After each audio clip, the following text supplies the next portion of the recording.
Hi, I'm Stephanie Shelton, and this is episode A-40 of Conversations on Health, How We Get There. Actually, it's just me talking for a few minutes. We had some last-minute cancellations, which of course can happen as the holidays as well as the end of the business and financial year approaches. The historically long U.S. government shutdown also took its toll on virtually everything. So we will resume the usual episodes on the third Tuesday of January, the 20th to be precise, with episode 40. Please check the podcast page on my website for guest and subject info. It will be there as soon as I know it. stephanieshelton.com/conversations. And while you're there, you may want to review the notes on episode 37 and then the podcast itself, the emergency update on autism. You'll get the actual scientific facts about autism, which Trump appointee and vaccine skeptic Robert F. Kennedy Jr. is now trying irresponsibly to link to the one drug pregnant women can take to reduce dangerously high fevers, Tylenol. There's an earlier and more detailed podcast on autism as well, episode 34, both with autism expert Amy Weatherby of Florida State University.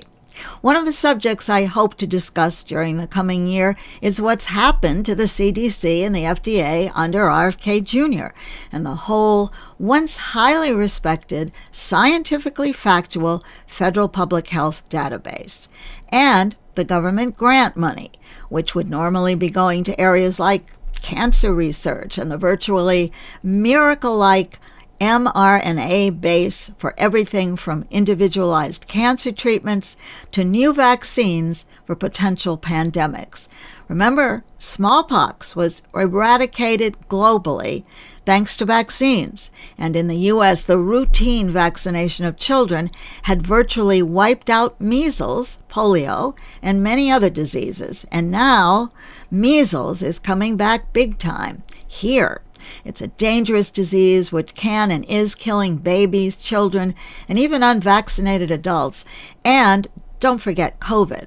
It still makes a lot of people really sick and still kills a surprising number of them, and not just the very old and the ill.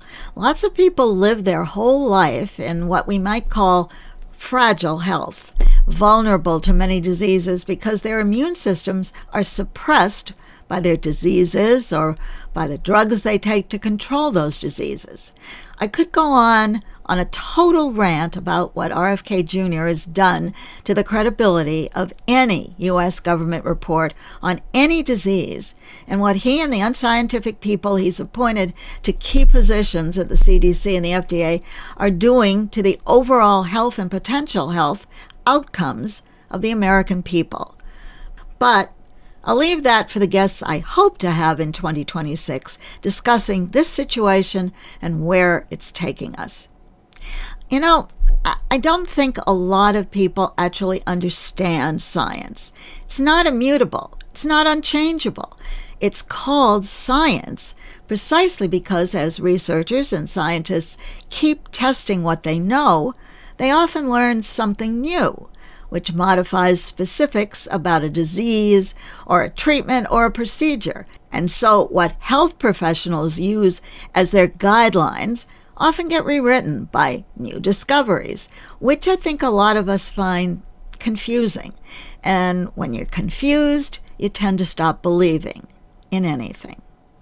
Of course, none of us knows what's going to happen in 2026.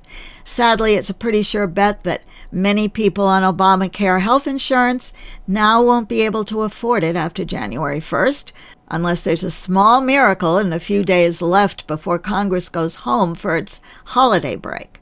On the podcast, I hope to discuss that, along with subjects like how venture capital contributes to drug device and treatment breakthroughs, the extension of the 9/11 fund for first responders, and likely some personal stories which a lot of us can identify with.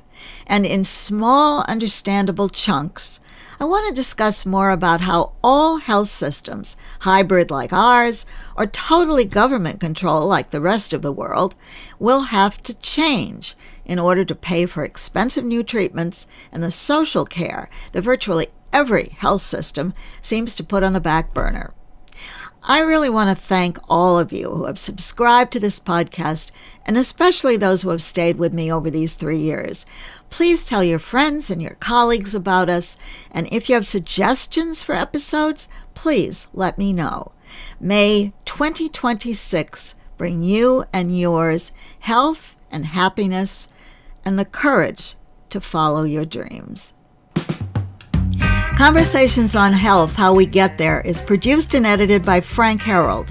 Research assistance from Dr. Richard Saltman, Professor Emeritus of Health Policy and Management, Rollins School of Public Health at Emory University in Atlanta.